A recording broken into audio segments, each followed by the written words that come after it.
Gente, muito bom dia a todos. Eu sou Hamilton dos Santos, sou o diretor executivo aqui da Associação Brasileira de Comunicação Empresarial, a ABERJ. Uma alegria imensa tê-los aqui hoje. Vou ficar aqui muito na frente das nossas estrelas. Queria contar para vocês que nós estamos aqui para fazer o lançamento oficial deste Guia da Comunicação para o Agronegócio.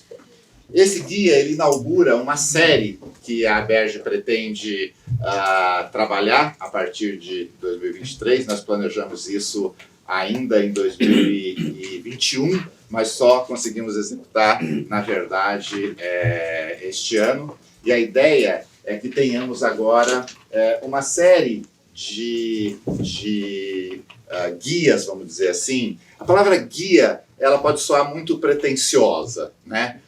Mas como ela é uma palavra com a qual, né, nós comunicadores, jornalistas, estamos mais ou menos acostumados, né? Então, os ingleses, né, falam os guides, né? Então, o Guardian tem o seu guide, né? O Independent tem o seu guide, o New York Times tem o seu guide. Então, a gente está um pouquinho habituado com essa palavra e nos mantivemos no hábito, mas não temos a pretensão com esses guias, né, de, digamos assim, apontar para, digamos assim, lições, né, que não possam ser discutidas, né, e retrabalhadas. É, de fato, uma orientação com base, né, na experiência, com base naquilo que tem dado certo, né, não só num setor, mas no outro setor. Então, a ideia é que a gente passe a ter guias setoriais. A ideia de setor para uma associação como a ABERJ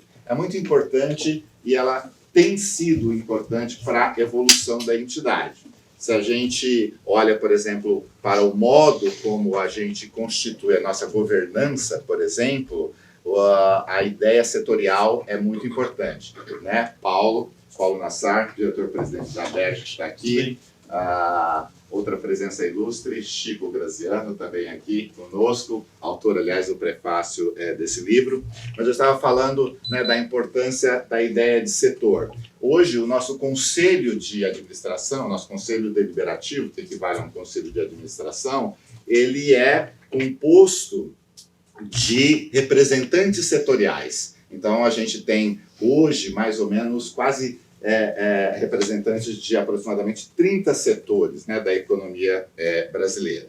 Então, pensar a comunicação de modo setorial não é pensar de forma estanque, mas é ver as necessidades ali, né, mais específicas, né, os desafios mais específicos de cada um deles. É uma alegria a gente começar com um guia voltado para o agronegócio, que sabemos, né, enfrenta desafios enormes de comunicação. Desafios que podem ser vencidos pelo associativismo, né? É uma forma, se a gente... O que a ABERJ faz, né? Eu e o Paulo costumamos conversar muito, né? Não existe, assim, um saber da ABERJ, né? O saber, o conhecimento está na nossa rede, na força da nossa rede. E de que forma isso se dá? Né? Uma empresa, um profissional aprendendo com o outro. É um pouco isso que está aqui, né, Nicolas? Então, a ideia desse encontro é, primeiro, né, contar para vocês que a ABERJ inaugura essa série de guias e que temos a alegria de ter o agronegócio como, né, o primeiro setor contemplado com isso. Para falar especificamente sobre o conteúdo deste livro, chamamos o seu autor, Nicolas Vital, que já é um parceiro de longa data da ABERJ, né? Vimos fazendo algumas coisas. Inclusive, o Nicolas tem participado, junto com o Carlos Ramelo, que é o responsável pela nossa área de pesquisa, né? Por elaborar essa pesquisa que a gente tem feito já há 3 anos, né, Ramelo? Pela segunda vez. Pela segunda vez, 19 e 22. Na tentativa de entender melhor como é que opera, como é que é a estrutura da comunicação voltada do setor de agronegócio no Brasil. Então, O Nicolas já está aí com a gente, né, de longa data, e não poderia ser outro para escrever esse guia aqui. E com isso eu já passo a palavra para o Nicolas, que vai apresentar na sequência os nossos convidados e conduzir essa conversa. E depois, né, depois da conversa, espero estarmos famintos, vai ter um almoço aí, um finger food esperando a gente. Então, muito obrigado pela presença, Nicolas. Obrigado, e é com você agora. Bom, primeiro, obrigado, Hamilton, obrigado a todos aqui. Muito legal estar com esse seleto grupo aqui, muitos amigos de longa data aqui da nossa caminhada do agro. Na verdade, a ideia aqui não é ter palestra, apresentação, a ideia é que a gente fazer um grande bate-papo. Mas acho que antes da gente partir para essa discussão, eu queria só comentar um pouquinho, né, sobre o livro. Ele surgiu da minha vivência aí dentro do agronegócio, não é tão longa, mas já venho aí há uns 15 anos, pelo menos, atuando no agronegócio, nas mais diferentes frentes aí. E uma coisa que sempre chamava muito a atenção é um bordão muito repetido, que é: e o agro se comunica muito mal, a gente precisa furar a bolha. Alguns clichês aí que a gente sempre escuta. Só que o que eu percebia também nessas andanças é que depois dessas frases, acabado o evento, as pessoas viravam as costas e iam embora e nada acontecia, e esse discurso voltava no evento seguinte. Qual foi a ideia deste livro? A ideia foi produzir um material que seja um guia, uma orientação para que as empresas possam, enfim, ter um caminho a seguir, né? Entender quais são as tendências, como se faz. Ele é um livro bem amplo, ele vai desde a parte teórica da comunicação até a parte prática. E nada disso seria possível sem a confiança do professor Paulo, do Hamilton, da Aberge, que apoiaram desde o primeiro minuto essa ideia e que deram toda a liberdade do mundo para fazer o livro como eu achava que deveria ser feito. Então, mais do que isso, o livro também se propõe a inspirar as empresas, como o Hamilton mesmo disse, através da rede. A Aberge é uma entidade muito grande.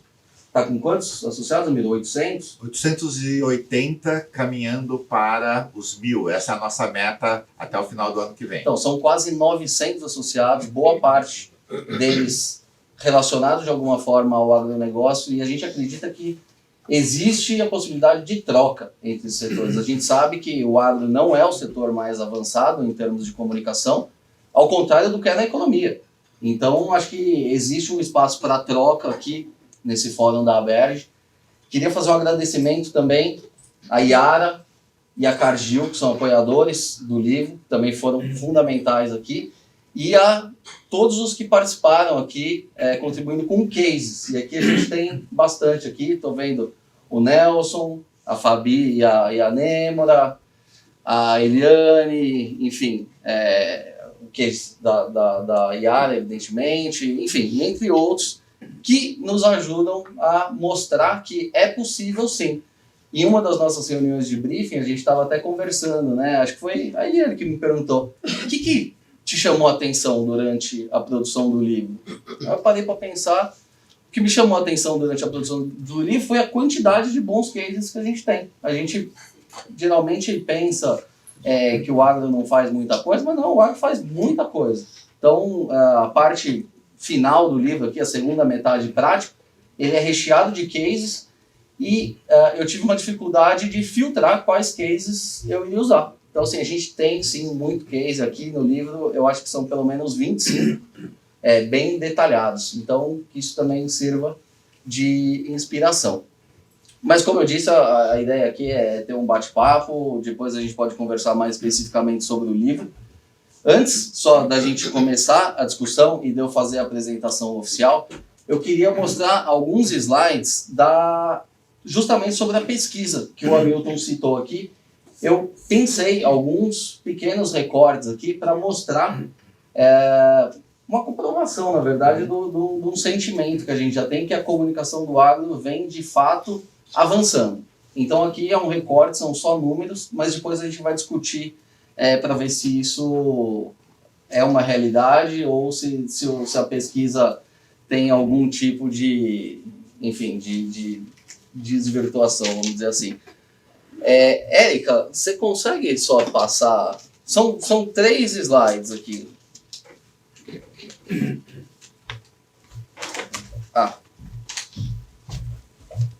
Obrigado.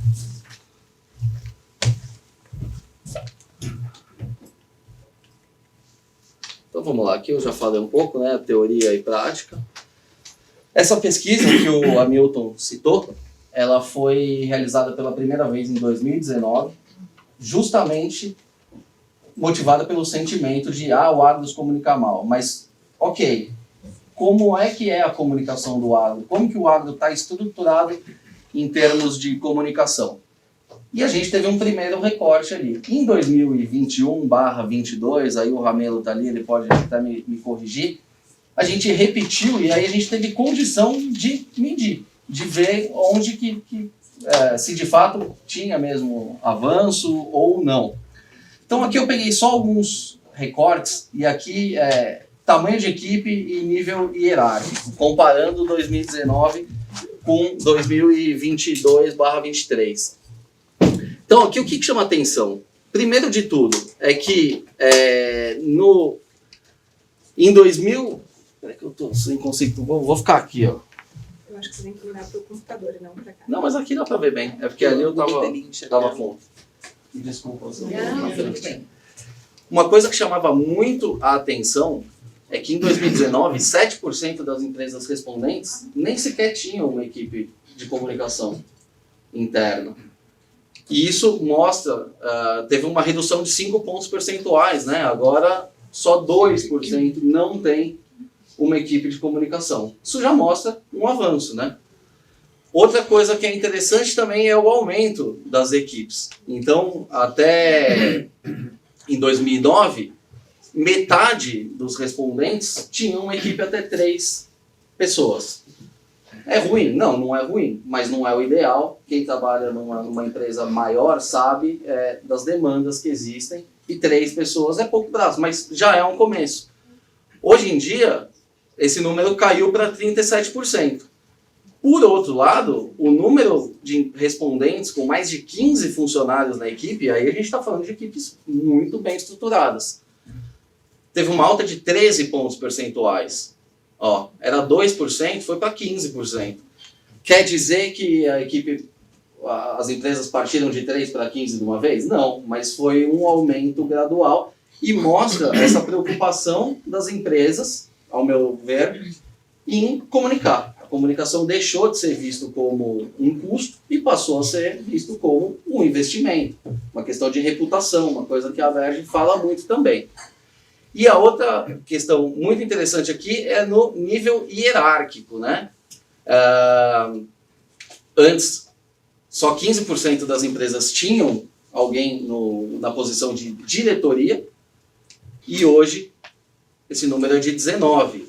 E chefe e supervisor também subiu, né, 11 pontos percentuais aqui, agora com 19%. Então isso mostra que as equipes também estão ficando mais sêniors. Estão deixando de ter, em sua maioria, a maioria ainda é analista, né? Todos contam com analistas, mas alguém que possa supervisionar.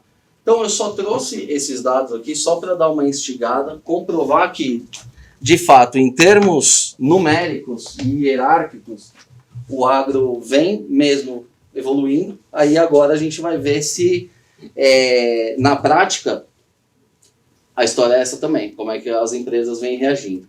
Então, para a gente conversar hoje, eu estou com a colinha aqui do cargo, que é muito grande. Nossa, eu sempre vou de trabalho.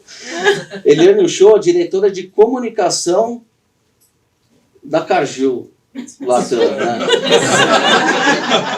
Então, Eliane, obrigado. A Nêmora Resch, diretora de comunicação da Syngenta, e o Thiago Colete, coordenador sênior de comunicação da Yara. Todo mundo de forma resumida aqui, mas é um prazer estar com vocês aqui, todos com excelentes cases, Cargill na diversidade, Lembrando que todos poderiam estar encaixados em mais de um capítulo ali, vamos dizer assim, mas eu tive que fazer algumas escolhas aqui. Então, o Cargill entrou na questão da diversidade, a Syngenta na questão da produção de conteúdo e a Yara, questão de colaboração. Mas vamos começar do começo aqui, eu vou seguir essa ordem. Vamos pegar o gancho aqui da pesquisa. Hoje, Eliane, você participa também do board, né, da Cargill.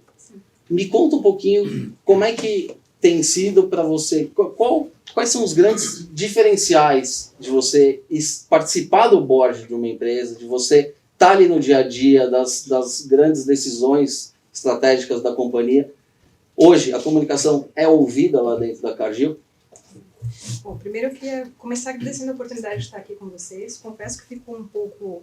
Eu brinquei com eles ali no começo, falei, nossa, né, com uma turma tão boa, tão forte, quem somos nós para estarmos sentados aqui nessa posição? Poderia ser inverso de qualquer forma, porque tem grandes mestres aqui, a Ana Cláudia, que sempre me ensina muito, da Yara, Nelson, o professor Paulo, Hamilton, Chico, sem palavras. Então, agradeço a primeira oportunidade da Berge por estar aqui, agradeço a você, Nicolas, por ter feito esse trabalho, eu acho que ele é extremamente importante.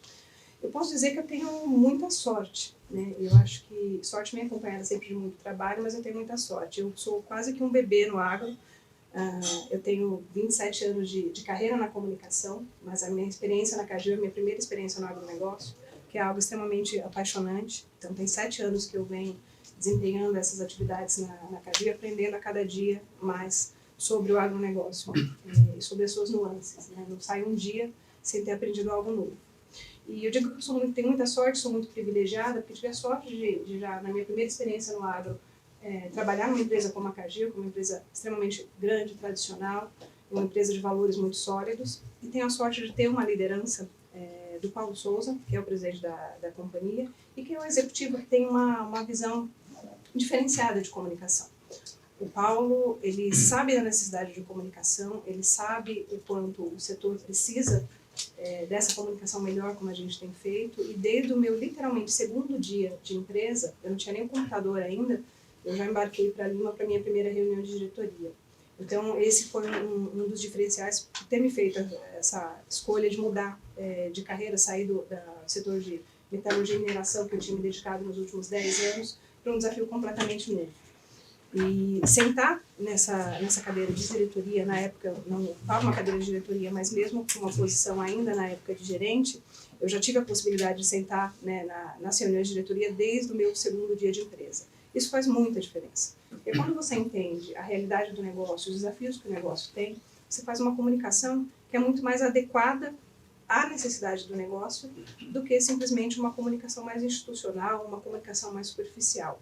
Então, essa oportunidade que eu tenho na Cargill, que eu sei que ela é realmente uma oportunidade bastante importante, de sentar no board, participar de todas as discussões desde o começo, quando a gente vai iniciar um projeto, por exemplo, de um processo de aquisição, desde os estágios mais iniciais do diligence, a comunicação está lá e tem voz ativa para mostrar, né, os impactos que aquele negócio, por exemplo, pode trazer do ponto de vista reputacional.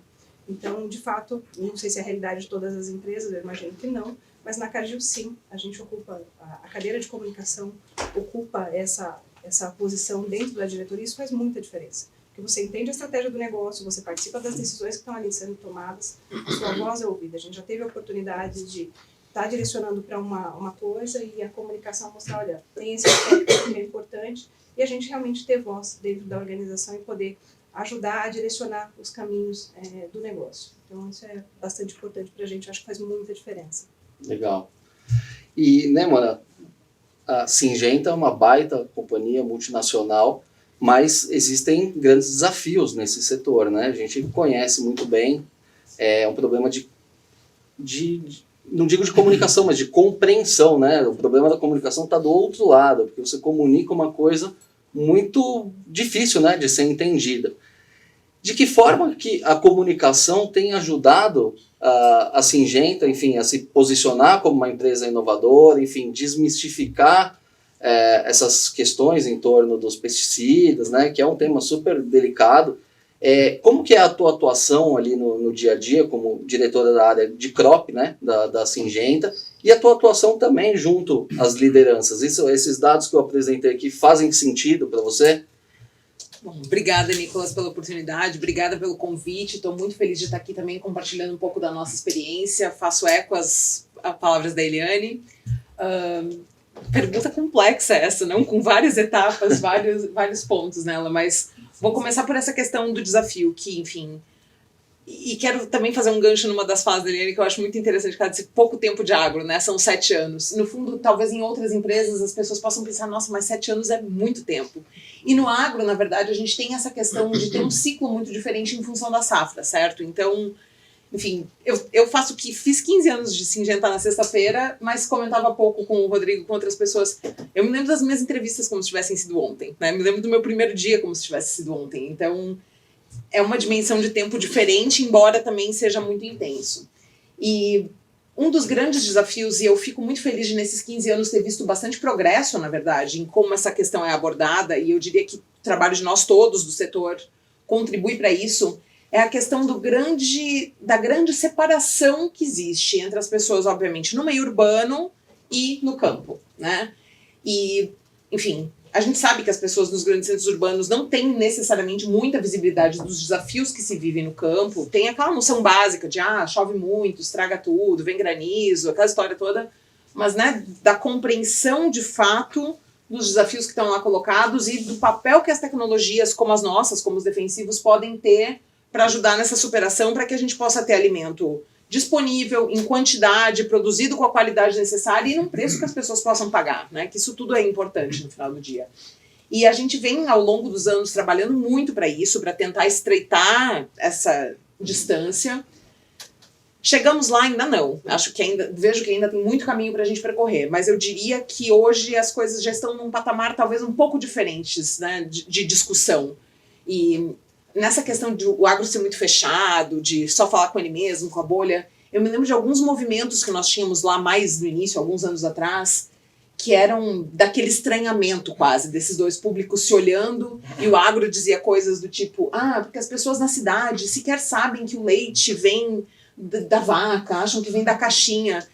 E eu olhava para aquilo e dizia, mas isso também é, de certa forma, subestimar o teu interlocutor, né? Não é nesse ponto. Então, como é que a gente pode ter uma conversa dessas duas partes que seja produtiva, inteligente, que não seja um simples contraponto por qualquer agenda ou por qualquer ideologia que se defenda, mas sim como é que a gente pode trazer essa compreensão mais de perto, né? Então, eu diria que nós já evoluímos muito nesse sentido, e a participação dos executivos, que é um pouco da segunda parte da pergunta, né, de como é que isso funciona no dia a dia, trazê-los para perto, trazê-los nessa jornada é algo que é super importante. Então, realmente, tê-los nessa interlocução, não só com, enfim, por meio das ações de comunicação, mas também com públicos mais específicos, né? Então, se você vai, enfim, ter uma conversa com agentes do governo, se você vai ter uma interação com uma ONG, de realmente trazê-los e fazê-los participar.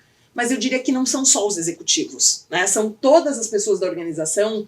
A gente já há muitos anos, obviamente, trabalha em comunicação com essa questão do o embaixador da marca, o profissional, que também precisa levar um pouco mais, mas de realmente essa transformação que nós vemos nos últimos anos, né, de cada pessoa com a sua própria rede social ser efetivamente uma fonte multiplicadora de mensagens da empresa, quanto poder tem aí, o quanto humanizar mais essa comunicação, dar voz para essas pessoas todas, trazer repertório para essas pessoas todas, tem ajudado muito nessa jornada.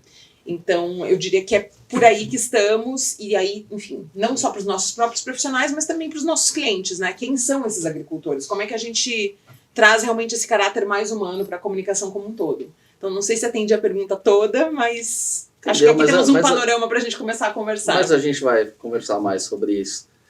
E, Thiago, queria começar com você já de um exemplo prático, né? A questão dos fertilizantes, que é onde vocês atuam. É um setor super importante para a alimentação no mundo, né? Acho que talvez seja o principal insumo, né, para a produção de alimentos, mas é muito pouco compreendido pela sociedade. E aí, o ano passado, de repente, vocês foram descobertos aí pela sociedade, né? Para quem não sabe, por causa da guerra da Rússia e Ucrânia, o Brasil corria riscos, né, de desabastecimento, enfim, e aí surgiu um tal de fertilizante. Me conta um pouquinho dessa história e como que vocês, enfim, como que foi a ação dentro da Yara, né, que eu sei que vocês tomaram a liderança da comunicação setorial mesmo, né, de explicar o que é de fato esse produto. Muita gente, fertilizante agrotóxico, e tá, não é a mesma coisa, e esse foi um dos trabalhos aí que o pessoal teve para fazer. Me conta um pouquinho dessa experiência que vocês tiveram, e depois, se a Ana quiser fazer algum complemento, está super convidada também. Primeiro, obrigado, fazendo eco às palavras de vocês, a abertura da casa, é um prazer estar com vocês todos. Acho que você pegou bem o ponto, e aí eu vou começar lá atrás, a própria fundação da empresa, da Yara, né? Nós fomos os criadores do fertilizante nitrogenado, que anos atrás, não sei se todos viram isso, conheceram isso, o fertilizante nitrogenado, a criá-lo, desenvolvê-lo, foi a invenção que mais ajudou a salvar vidas na história do mundo, mais do que vacinas, a tuberculose, qualquer outra invenção que o homem possa ter tido. Só que, até o ano passado, ninguém fazia a mínima ideia do que era o fertilizante. Então, pouco que você se alimentava muito e também graças ao fertilizante, graças, óbvio, ao agronegócio. Quando a guerra veio, as sanções à Rússia pegaram o setor todo, o mundo inteiro, quebraram as lógicas comerciais do mundo, e o Brasil, altamente dependente do fertilizante importado, especial da Rússia, o Brasil importa cerca de 80% do que consome de fertilizantes, nós naturalmente nos vimos, o setor como um todo, e a área especial, por ser uma empresa norueguesa, também segue as sanções à Rússia, nos vimos sem, basicamente, aí, 1/3, 1/4 do nosso negócio. Como explicar isso para a população e como, de alguma forma, tentar tirar valor disso, não só nos proteger? A gente acordou, o fertilizante era desconhecido, estava na boca do William Bonner no Jornal Nacional no dia seguinte. Então, a minha mãe não sabia onde eu trabalhava, eu tentando explicar durante 15 anos que eu trabalhava na indústria fertilizante, o William Bonner explicou para ela. Para nós foi terrível, mas uma mega oportunidade de mostrar, olha, e aí um ponto importante, um ponto crítico de tudo isso. A colocação ao fertilizante, a ausência ou a falta de fertilizante vinha sempre associada a um problema de custo, o alimento vai ficar mais caro, vai faltar comida na mesa da pessoa, ou de todos os vieses, de A a Z, políticos, sociais, econômicos.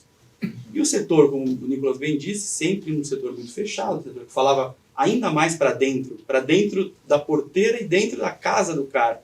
Era praticamente impossível do dia para a noite você passar a explicar o que era. Não tinha outro canal, outra maneira da gente fazer isso, senão pela internet, pela propagação que a gente tinha. E aí escolhemos uma ideia do Thor, da Carol, tenho que nomeá-los, inclusive.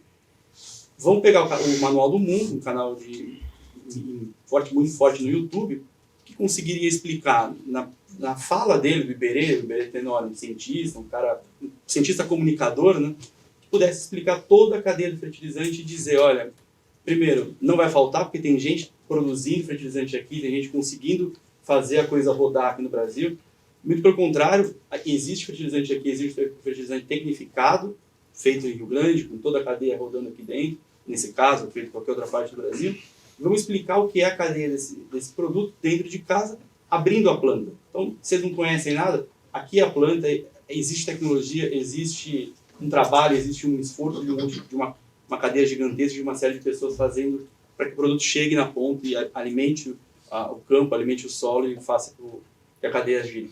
Então, acho que a gente foi muito certeiro em conseguir mostrar isso para a população e foi a maneira rápida, curta, muito palatável, consumível para quem pudesse, quem quisesse. Está aberto hoje, convido todo mundo a ver no YouTube ou qualquer outra rede do Manual do Mundo e da Yara. A gente chegou em poucos dias, quase 1 milhão de visualizações, num custo de investimento muito baixo, muito barato, e conseguimos jogar isso para o mercado muito fácil, para a população em geral muito fácil. Legal, você já levantou a bola aqui para outra dúvida que eu tinha, então eu vou fazer o caminho inverso agora. Você já falou um pouco do número de visualizações, né? Mas como é que foi essa tomada de decisão para fazer esse investimento no Manual do Mundo? A gente sabe que não é algo barato, mas o retorno é excelente, né? Mas dentro do agronegócio a gente sabe que existe uma dificuldade, né? Quando o custo é um pouco maior, de ter esse entendimento. Como é que foi isso entre os executivos da empresa? Como é que essa decisão foi tomada? E conta um pouquinho dos números mesmo, das métricas, dos resultados, que a ideia é que as pessoas entendam, assim, que às vezes custa caro, custa, mas é efetivo. Vocês conseguiram mensurar o público atingido? Sim, tomando muito na fala da própria Eliane, e aí o bom da empresa, a gente tem uma comunicação trabalhando já sustentada, organizada há mais de uma década. Os executivos compraram essa ideia muito fácil, porque conheciam, era uma dor do setor. O cara via isso na relação dele comercial, ouvia isso na relação com o governo, os stakeholders falavam disso. E também eles, stakeholders, tinham a mesma dificuldade em entender qual que era o problema, onde vinha o problema para dentro da cadeia. Então, o aprovar isso foi muito fácil, muito rápido. O custo de investimento, inclusive, está aberto no livro, um investimento de cerca de R$200 mil. Mas diferente de uma mídia, por exemplo, pagar o Jornal Nacional, óbvio, você tinha 10 segundos, vai custar muito mais caro do que isso, ou pagar qualquer outra emissora de TV para te fazer um anúncio publicitário. É uma coisa que começa, termina com 10, 30 segundos, no limite. O nosso cálculo de custo por clique, a grosso modo, hoje a gente tem quase 1 milhão de visualizações no total, apenas no YouTube, organicamente, se qualquer um jogar fertilizante no YouTube, sem nenhuma... A própria ferramenta te traz o link do vídeo como o primeiro da ferramenta. Virou a referência em fertilizantes, né? Isso já vale mais que qualquer coisa.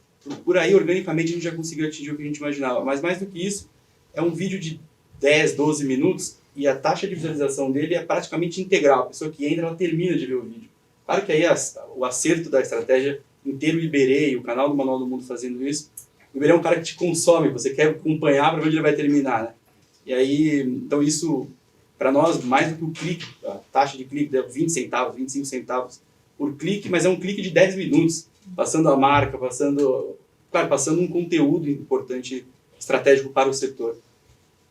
Dando um exemplo, nos próprios comentários, tem mais de 1000 comentários de concorrentes nossos elogiando, parabenizando pela ação em prol do setor, comentários de governos, federal, estadual, municipal, parabenizando a clareza, a didática, a abertura, a transparência que a gente estava fazendo. Lembrando que era o pior momento possível para a gente mostrar, cara, momento de crítica, de incerteza, duro. Então, acho que nisso foi muito acertada a ideia de levá-lo, ter o Iberê, a figura, e um canal no YouTube que permitia esse cascateamento integral. Legal. Pegando esse mesmo gancho aqui da geração de conteúdo, né? A Neymar até falou da questão da humanização. A Syngenta optou por um outro caminho, né, que foi a questão de colocar os funcionários ali para explicar os temas, gente de fato qualificada, não que o Iberê não seja, ele é também, mas gente que vive o dia a dia ali. Eu lembro você mesmo explicando, poderia ser o pai do teu amiguinho ou o teu vizinho do seu prédio. Como que isso tem funcionado para vocês? Como é que tem sido isso? Eu sei que vocês fazem isso já há bastante tempo, né? Como que surgiu essa ideia e como que tem sido a aceitação disso? Parênteses feito, né? O setor de pesquisa não tem tanta abertura assim na mídia, então é fundamental que você gere os seus próprios conteúdos. Então me conta um pouquinho desse projeto longo já, né? Eu vou tentar não dar uma resposta tão longa, tá? Vou tentar ser objetiva, mas tem muita história para contar aí, com muito gosto conto, mas... Tem uma questão desde o início que é assim, eu sou jornalista de formação, tem outras pessoas na minha equipe que também são oriundas da área de comunicação e que não necessariamente tinham uma formação em agro, né? E uma das coisas muito interessantes, obrigada, Érica, muito legais sobre a experiência, uma das coisas que eu mais gosto sobre a Syngenta é isso, eu tô lá há 15 anos e sigo aprendendo coisas novas, né? Não esgota. E... os nossos colegas sempre foram muito generosos em nos explicar muitas coisas, né? Sempre tiveram muita paciência, muita disponibilidade em nos ajudar. E eu e a Fabiana ainda brincamos, né? Nós somos jornalistas, o que a gente aprendeu a fazer muito bem é pergunta. E eu sempre digo, fiz as perguntas mais duras para os meus colegas, da área de segurança de produtos, da área de segurança ambiental, da área regulatória. E as respostas que eu sempre obtive sempre me deixaram muito seguras, como cidadã, como mãe. Então, por isso eu tenho muita segurança e convicção em fazer o trabalho que eu faço, né? Então, isso é muito legal. E aí, a gente disse, poxa, por que a gente não leva essas pessoas, então, já que eles nos passam essa segurança, com certeza eles vão passar para outras pessoas também. E uma das primeiras séries que nós criamos nessa linha, justamente, são os mitos e verdades sobre o agronegócio, né? E o que a gente procura fazer? Usando o social listening, ou seja, vendo o que está sendo debatido e discutido sobre as nossas tecnologias nas redes sociais, a gente, desde 2015, não, 16, estava na média. Desde 2016, nós lançamos alguns vídeos por ano, então 2, 3, 4, dependendo do ano, para responder aquilo que a gente vê que vem de mais quente sendo discutido nesse espaço, né? Então já tratamos de temas diversos aí, desde a questão de, por exemplo, desmatamento, contaminação do meio ambiente, e o efeito na saúde, quanto eu precisaria consumir, como é que é isso e tal. Porque realmente as pessoas têm um desconhecimento muito grande. E isso por milhares de motivos, desde a nossa formação, e aí eu me incluo nessa história, né? A minha formação de química e de biologia foi, lamentavelmente, não o suficiente para eu alcançar tudo que eu precisava. Graças aos meus colegas consegui ter mais repertório. Mas, né? Então essa é uma realidade. E as pessoas têm pouco letramento científico, né? E se a gente quiser ficar nessas mensagens excessivamente científicas, a gente nunca vai conseguir quebrar essa barreira. Então a gente realmente precisa levar esse conteúdo de uma maneira mais simples e atendendo e acolhendo as preocupações que as pessoas têm, né? Porque é legítimo as pessoas dizerem, pô, mas eu não sei se eu vou consumir isso aqui, será que isso vai me fazer mal e tal? É uma pergunta legítima. E você, ao invés de... você não pode simplesmente dizer, né, vai de boa. Você precisa acolher, entender qual é a origem daquela preocupação e passar o que existe por trás do nosso sistema. E o sistema regulatório do Brasil é muito avançado, né? Se a gente olhar, claro que ele tem aí oportunidades de melhoria, especialmente na questão de timing, que impede a competitividade brasileira em relação a outros mercados agrícolas importantes, mas nós temos aí um sistema que é bastante sério, bastante robusto e que realmente está preocupado com a segurança das pessoas, seja dos cidadãos que vão consumir os alimentos, seja dos aplicadores, das pessoas que estão trabalhando no campo, que está preocupado, sim, com a questão do ambiente, do meio ambiente, e também preocupado, obviamente, com a questão de eficiência agronômica. Então, tem tudo isso. E aí, tem até uma experiência minha, pessoal, passada. Antes de trabalhar na Syngenta, eu trabalhei na Philip Morris. Então, trabalhei com cigarros. Um setor também muito controverso, né? E as pessoas às vezes me dizem, nossa, mas deve ser muito mais fácil trabalhar na Syngenta do que era trabalhar na Philip Morris. Eu digo, não exatamente. Porque na Philip Morris eu tinha a questão do preto no branco, certo? Esse produto vicia, causa doenças graves, pode matar. Se você está preocupado com a sua saúde, você deveria parar de consumi-lo. Ponto. Isso posto, seguimos para uma discussão produtiva sobre outras questões de competitividade, etc. Muito bem. Na Syngenta, existe essa questão de se o produto não for aplicado da maneira correta, na dose correta, na cultura correta, né? Então ele tem essa sombra do se. E como é que a gente faz para garantir não só que no campo seja feito, então, a administração dos produtos da maneira correta, mas para que essa segurança chegue para a cidade. Então, existe toda essa questão. E o que eu queria fazer do gancho da Philip Morris, na verdade, é que eu me lembro logo que eu comecei na empresa, tinha uma propaganda do Ministério da Saúde que mostrava como se fossem profissionais da empresa trabalhando, e era um vampiro, uma pessoa caracterizada como vampiro, e o outro como um bobo da corte, e eles estavam lá falando sobre como é que iam enganar as pessoas e não sei o quê. E eu me lembro que os meus colegas ficavam profundamente incomodados com aquilo, obviamente, né? E no fundo, daí vem um pouco dessa história da humanização. É muito fácil quando você pensa que, né, qualquer outra parte com quem você está numa interlocução discutindo, você a descaracteriza, a desumaniza, né? Se você faz isso, é muito fácil de você atacar, de você criticar, de você projetar uma intenção que não existe, né? E na hora que você mostra que quem está na empresa não são vampiros, não são bobos da corte, não são qualquer coisa dessas, são pessoas reais, são pais, são mães, são biólogos, são agrônomos, são jornalistas, são pessoas, né, como qualquer um de nós. E escutar essas vozes é muito importante, né? Então, essa humanização realmente é isso que a gente vem percebendo, o quanto ela aproxima e o quanto ela permite uma discussão mais real, mais verdadeira. Fizemos uma série de vídeos e, inclusive, quero convidá-los. Essa semana lançamos uma nova série que chama Fala Povo, que ela justamente humaniza, então, os dois lados, de certa forma, né? Porque a gente também fica um pouco nessa de, o grande público nos centros urbanos, tal. Quem são essas pessoas, né? Então, nós fomos a feiras urbanas, feiras de rua, né? Feiras de produtos agrícolas nas grandes cidades. Fomos para avenidas como a Berrini, por exemplo, e entrevistamos pessoas na rua para ouvir um pouco da percepção delas. E, a partir dali, construir e mostrar, olha, né? Existe um contraponto, existe uma informação. E é interessante que, claro que existem pessoas que rejeitam por completo a noção de que pesticidas, agrotóxicos pudessem ter qualquer papel positivo na produção de alimentos, mas a gente também começa a perceber outras pessoas que não, que já começa a ter um pouco de abertura. Então é por isso que eu digo, a sensação que eu tenho é que sim, a gente está evoluindo bastante nesse debate. E que, obviamente, não é um trabalho só da Syngenta, é do setor inteiro. A própria CropLife tem feito um trabalho muito bom, uma websérie que eles lançaram nessa mesma linha, que é a Comida Boa do Campo à Mesa, que também contribui bastante para esse diálogo, mas é isso, ainda temos um longo caminho a percorrer. Porque o contraponto simplesmente não existia, né? E agora começa a existir. Engraçado que toda vez que eu falo com a Nema, né, ela fala que a gente está lançando hoje, inclusive, um vídeo. Quantos são? Mais de 50. Nossa, muitos, prolíficos. Mas porque é uma estratégia que a gente identifica nela muito sucesso, né? Sim. Muita receptividade e muito sucesso. Por isso, seguimos investindo nesse caminho. Exato, é o tal da humanização que a gente fala tanto. Fechando essa rodada aqui dos cases, né, mais focado nos cases, eu queria falar um pouquinho de ESG. Mais uma vez, grande parte das empresas ouvidas, elas têm cases ESG, isso acho que está na pauta de todas as empresas. For pegar aqui o caso da Cargill específico, além do ESG, a questão da diversidade muito forte também.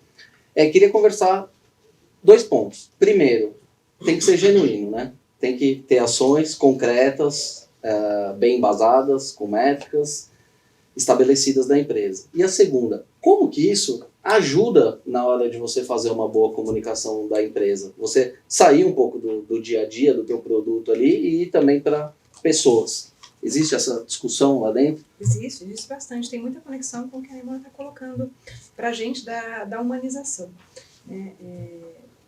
Trazendo aí para o meu ponto, eu acho que ser genuíno é fundamental. E a gente tem um trabalho lá na Cargill bastante sério e bastante importante. A gente primeiro faz para depois comunicar. Tem algumas empresas que adotam uma outra estratégia, às vezes de muito mais proatividade no mercado, mostrando as intenções, aquilo que pretendem fazer, e a gente costuma fazer um pouquinho o processo inverso. É um caminho às vezes mais dolorido, mais difícil, né? As pessoas no começo ficam um pouquinho frustradas, mas depois isso se mostra como algo com muito senso de realidade e propriedade. Né? Diversidade para a gente é algo extremamente importante. Acho que toda a nossa equipe tem hoje muito claro que diversidade não é uma questão de moda, não é uma questão de que é bacana, que é legal fazer, mas é o jeito certo de fazer as coisas. Quando a gente tem uma sociedade, uma empresa que reflete muito mais o que é a sociedade em si, com perspectivas diversas, com olhares diversos, você tem resultados de negócio comprovadamente melhores. Eu acho que quando houve esse clique, não é só na Cargill, várias empresas já passaram por isso, a coisa começa a ser muito mais genuína. Então, nós temos um trabalho com foco em diversidade que não é de cima para baixo, mas é um trabalho de baixo para cima. Então, a gente tem organizado algumas redes, né, como toda boa empresa americana, algumas redes de afinidade dentro do grupo, que basicamente trabalham, acho que a gente tem 4, diria até 5 hoje já principais atuando aqui na região, e o Brasil é muito, muito pioneiro nesse tema. Tudo que a gente faz aqui acaba se tornando benchmark global e, como você disse, é genuíno. Né? É uma coisa que não veio, olha, vamos simplesmente estabelecer uma meta. Né? As pessoas queriam, acho que são as duas coisas se encontrando, né? As pessoas queriam fazer a coisa certa, tinham vontade de fazer, e a gente começou a organizar esses grupos de afinidade, porque a empresa não detém todo o conhecimento, mas as pessoas que estão ali conseguem trazer muito mais. Então, as nossas redes, que são a rede Pride, a rede Afros, a rede que a gente chama de MOB, que é de mulheres, né? Mulheres começou como MOB e agora está se tornando Cargill Women's Network. Nós temos algumas dessas, temos a rede de inclusão e diversidade também, que a gente chama internamente de redinho. Então, isso surgiu de uma necessidade genuína das pessoas, que estão em todos os lugares, de se estruturar e se organizar para realizar ações mais afirmativas. E, por outro lado, isso encontrou sustentação na empresa, que também enxerga isso como um valor importante, para a sua atuação e resolveu também estabelecer metas muito claras. Então, metas de inclusão de gênero, metas de inclusão de pessoas pretas, metas de inclusão de diversidade. Então, no momento que você tem essas duas forças atuando em conjunto, você consegue ter resultados mais genuínos e efetivos. Não é de cima para baixo, a empresa dizendo tem uma meta X, tem que cumprir. Não é só isso, isso também acho que faz parte, você fazer ações afirmativas são fundamentais. E, por outro lado, você tem uma necessidade genuína das pessoas de mostrarem o trabalho, de fazerem ações para tornar um ambiente de trabalho de fato mais inclusivo. A gente fala muito isso, né? Não adianta você trazer as pessoas para dentro e elas não terem um ambiente ali propício para que elas possam desempenhar as suas atividades no seu modo mais pleno, serem quem elas são efetivamente. Então, isso para a gente é muito importante. Então, eu percebo dentro da empresa um ambiente que, de fato, é aberto ao debate, ao contraditório, à expressão livre de opiniões e com um empowerment importante.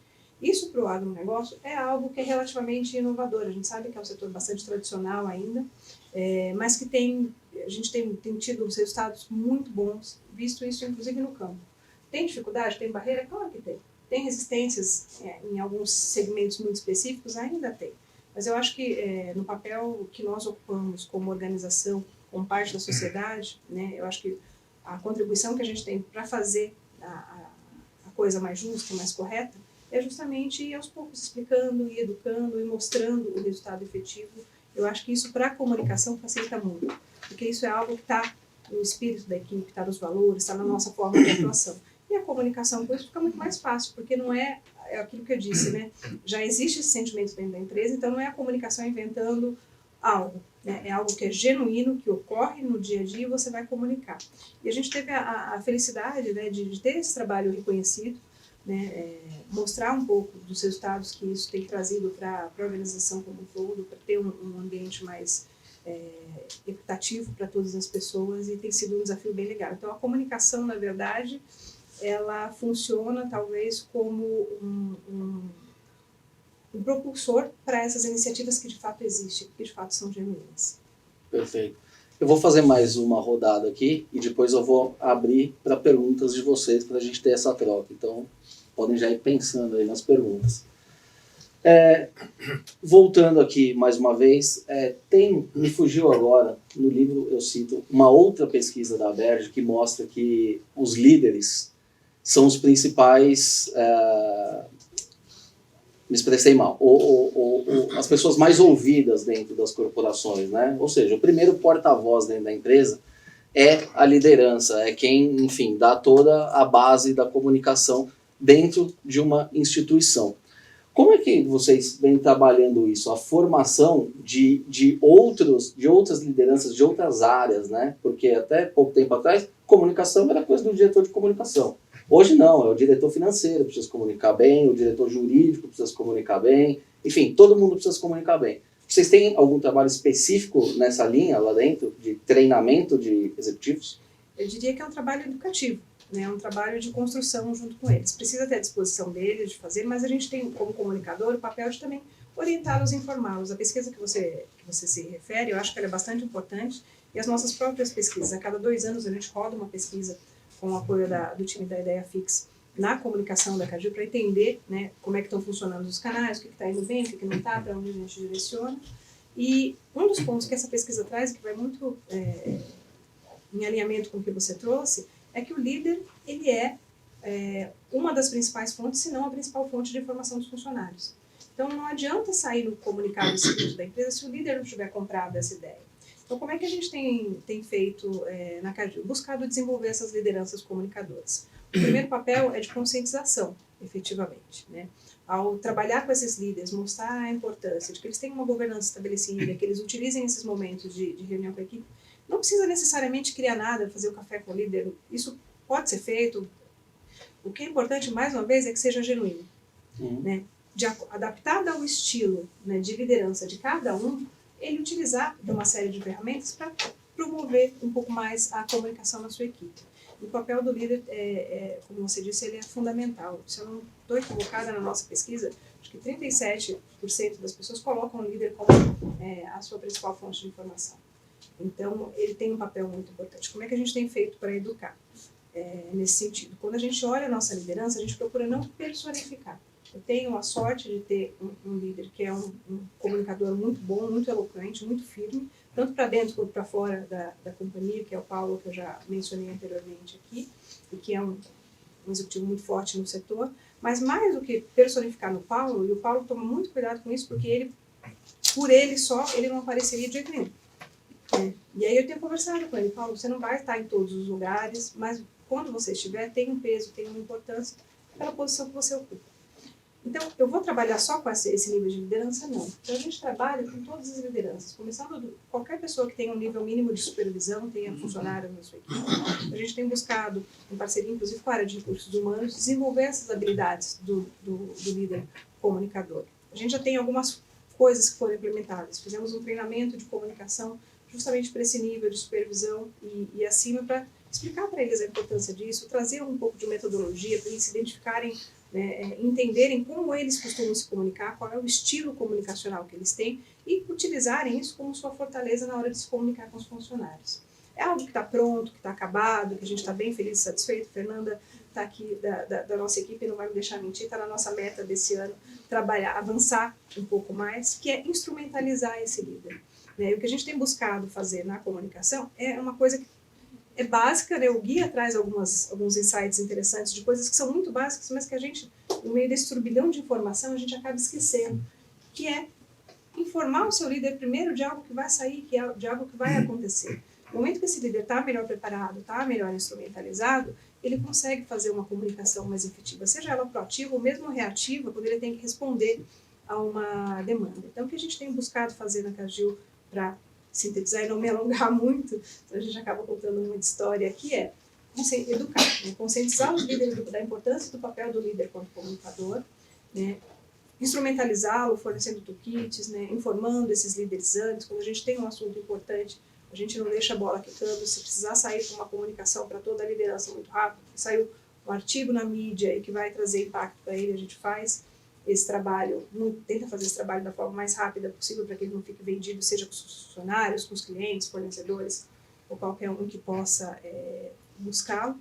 E, por último, criar fóruns ou ferramentas que os ajudem a fazer essa comunicação de forma mais efetiva.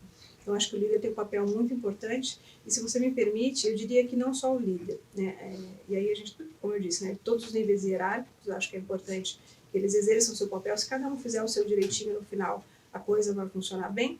Mas tem uma outra coisa que a gente implementou e que também dá suporte aos líderes, principalmente esses que estão espalhados. A nossa empresa tem uma capilaridade muito grande, a gente tem quase 200 unidades espalhadas aqui pelo Brasil, sem pensar na região, falando só de Brasil. A gente tem o papel de um grupo de pessoas que nos ajudam a fazer a comunicação. Você falou um pouco das estruturas, mostrou alguns dados de como é que as equipes de comunicação estão estruturadas. A nossa equipe não é diferente de nenhuma outra. A gente não tem uma equipe gigantesca para fazer esse trabalho, então a gente conta com parcerias. A gente tem um grupo que a gente chama de agentes de comunicação, que são profissionais que estão espalhados pelas nossas localidades de diversas áreas. Eu tenho desde uma pessoa que está numa portaria, numa recepção de caminhões, numa localidade, num armazém, até um auxiliar administrativo, um supervisor, que fazem parte desse grupo de agentes de comunicação e que nos ajudam a fazer a comunicação acontecer nas localidades. A gente não tem essa pretensão da gente ser o único produtor de conteúdo, a gente quer trabalhar cada vez mais com uma curadoria, como um suporte, como uma área muito mais consultiva, e trabalhar os agentes de comunicação para a gente ter sido fundamentais. Então, nas duas pontas, a liderança e os agentes de comunicação que ajudam a gente a cascatear a mensagem, apoiar o líder local para que ele possa fazer uma boa comunicação. Hoje no Brasil são mais ou menos, diria que uns 30, são 20 agentes do negócio agrícola, mais uns 10, 20 de outros, 30, 40 agentes, e na América do Sul a gente tem outros 20 agentes de comunicação espalhados que nos ajudam a driblar a falta de recursos de comunicação e ao mesmo tempo estar mais próximo dessas lideranças apoiando. Que legal, muito bom. Nêmora, queria falar com você um pouquinho agora de atração de talentos. A gente sabe que também existem pesquisas aí que mostram, que existe uma dificuldade das empresas do agronegócio como um todo na atração de talentos, principalmente jovens. Gente que já tem uma imagem um pouco deturpada do setor, enfim, e que muitas vezes prefere não, sabe? Prefiro não trabalhar para esse pessoal. Como é que a comunicação pode ajudar a mudar um pouco esse cenário? Essa é uma pergunta muito boa. Isso acontece mesmo? Acontece, claro que acontece. E eu diria que ela, em algumas funções específicas a gente vê isso de uma maneira quase mais marcada, né? Então, por exemplo, áreas de finanças e de TI, eu diria que são as críticas nesse sentido, né? Onde a gente sabe que existe uma grande oportunidade aí para esses profissionais em setores variados. Ele não precisa necessariamente ter uma carreira construída num único setor, né? Para ter sucesso e repertório. Enfim, é diferente de uma área, sei lá, mais técnica, mais envolvida diretamente em pesquisa e desenvolvimento, ou em produção, ou mesmo comercial, né? Então, são pessoas que têm uma versatilidade maior em termos das colocações e das possibilidades que eles têm no mercado. E muitas vezes, quando essas pessoas olham para o agronegócio, elas não necessariamente sabem que tipo de oportunidades elas têm para contribuir efetivamente, para desenvolver a carreira, para ter um desafio interessante lá dentro, né? Então, muitas vezes as pessoas olham e pensam, não, o que eu vou fazer numa empresa do agronegócio? Lá é lugar de agrônomo, é coisa do campo, né? Não tem nada a ver com a realidade que eu quero. E no fundo, cabe a nós também mostrar que a inovação que essas empresas trazem, vou falar em nome da Syngenta, mas tenho certeza que isso se aplica em nome de muitas outras no setor, não está restrita só à questão dos produtos que nós levamos para o campo, né? Então, claro que a gente procura assim, desenvolver novas moléculas, novas misturas, biológicos, tecnologias para serem aplicadas na lavoura, mas para além disso, tem todo, por exemplo, o nosso braço da Syngenta Digital, né? Que desenvolve, enfim, softwares e maneiras de você gerir a propriedade rural e o uso dos insumos por meio de tecnologias digitais, obviamente, e que tem todo um espaço de desenvolvimento para quem é de TI riquíssimo, né? Nós lançamos também nesse ano, em abril, a Side, que é uma fintech, né, do agronegócio. Então, tentando unir os clientes que muitas vezes têm dificuldade de acesso a linhas de crédito com as grandes linhas de crédito dos bancos e de outras financeiras que estão aí no mercado de uma maneira simples, né, e atuando, enfim, como uma tecnologia quase um banco. Outra vez, grande oportunidade para TI, mas também para o pessoal de finanças, né? E se a gente olhar ao longo dos anos, hoje barter é uma realidade muito comum no agronegócio, né?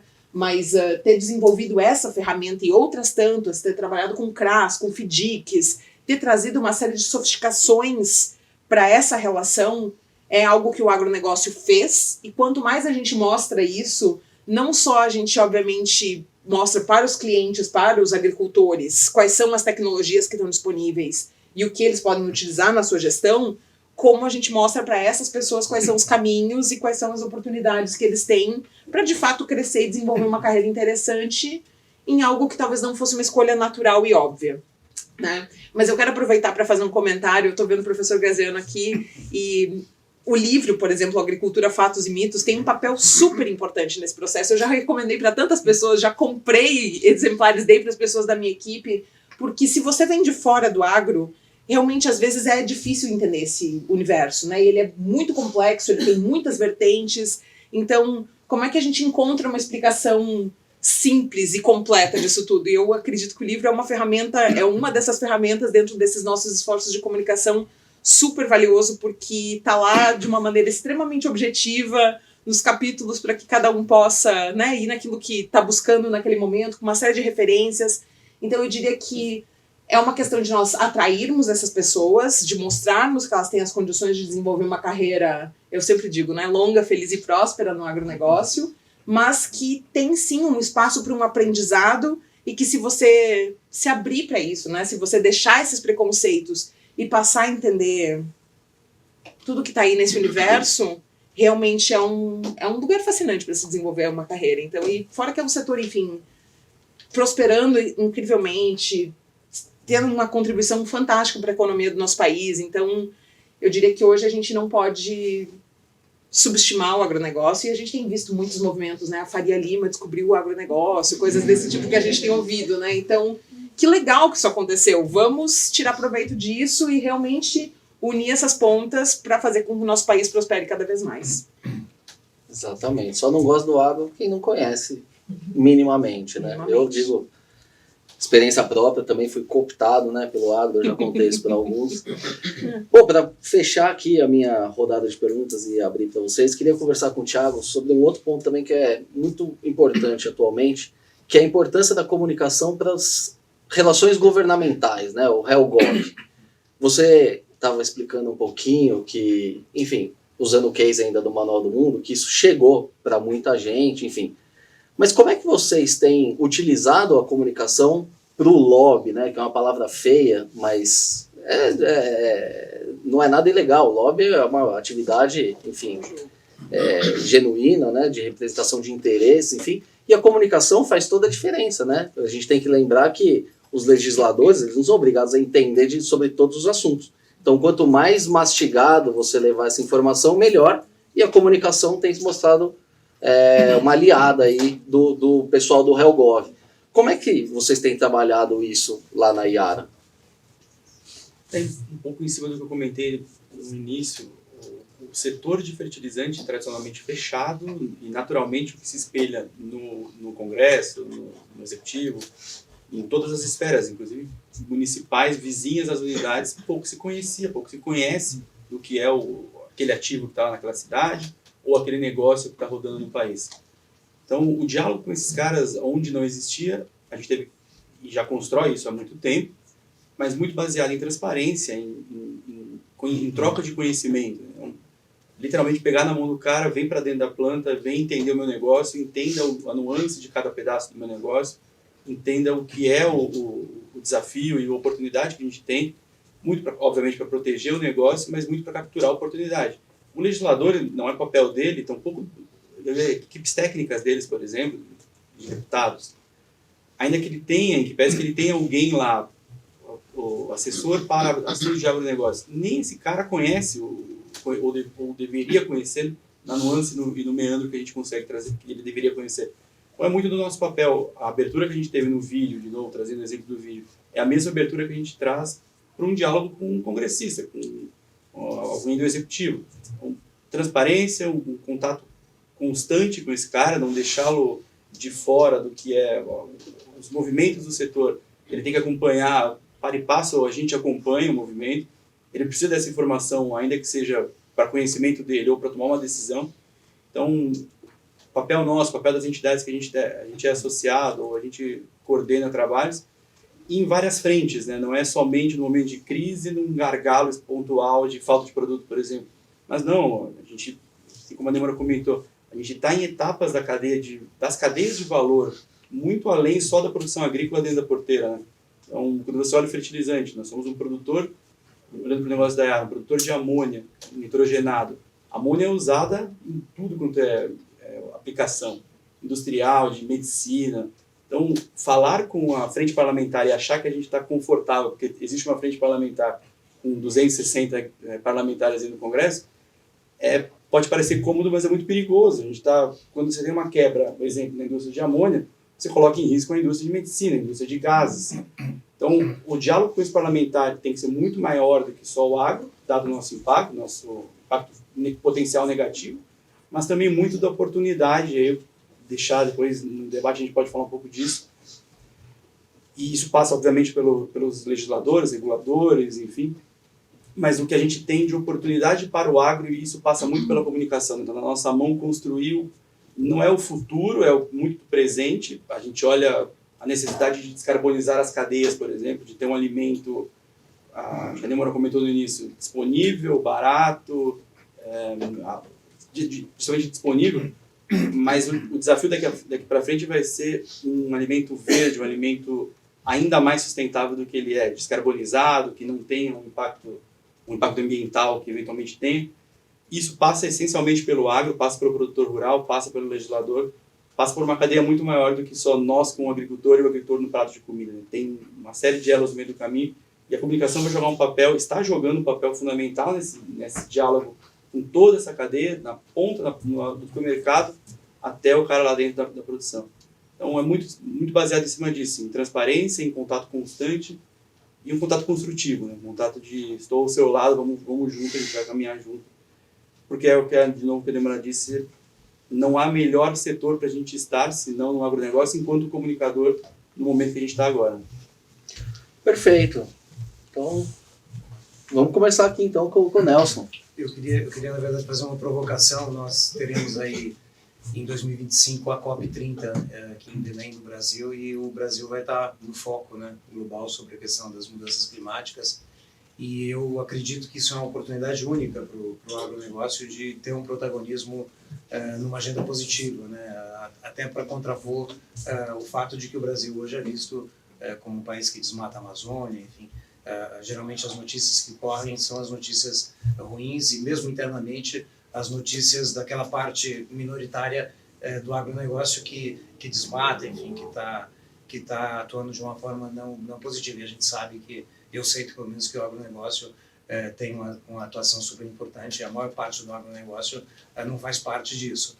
Então eu queria entender de vocês quais são as oportunidades que vocês enxergam aí de protagonismo na COP e como vocês estão se preparando para isso. Começar? Talvez eu possa começar. Eu acho que tem algumas formas, né, de participar. A COP é uma coisa que está na nossa cabeça, né, pelo menos no setor em que atuamos na Cargill. E eu acho que sozinho nenhuma empresa vai conseguir prosperar. Então, eu gosto muito do trabalho que a gente faz por meio de associações. Então, muito provavelmente, né, pelo menos no nosso caso, a nossa ideia talvez não é ter um papel de protagonismo, mas alavancar que o setor tenha esse papel de protagonismo. Então, trabalhar através das associações que nos representam, seja a BAG, seja a Biov, no caso da indústria onde a gente está mais inserido, eu acho que vai fazer um papel aí bastante importante. Não é um indivíduo falando, uma empresa falando, mas é o setor mostrando aí a sua pujança. No nosso caso, o planejamento específico para a COP já está rodando desde a COP anterior, né? A gente participa de um grupo, Dan saiu da sala, mas também a Márcia ali no fundo, né? Tem um grupo bastante forte das trades se organizando para um roadmap setorial. Então, ano passado nós assumimos alguns compromissos ainda mais fortes para trabalhar na cadeia, né? Contribuindo para a redução de desmatamento, né? Na nossa cadeia. E eu acho que a gente vai para as próximas edições da COP fortalecer ainda mais e mostrar na prática como é que esse compromisso vai ser aplicado. Eu acho que tem uma questão super interessante aqui, que é o quanto as traders já estão bastante articuladas, mas não necessariamente isso ainda é a realidade do setor como um todo, né? Mas o que a gente tem ouvido muito dos agricultores, e enfim, a Syngenta promoveu um evento em junho desse ano, que é o Anagro, né, com os nossos grandes clientes e vários interlocutores da cadeia. E o feedback que a gente já mais ouve o tempo todo, é: nos ajudem a mostrar para o mundo o que o Brasil faz.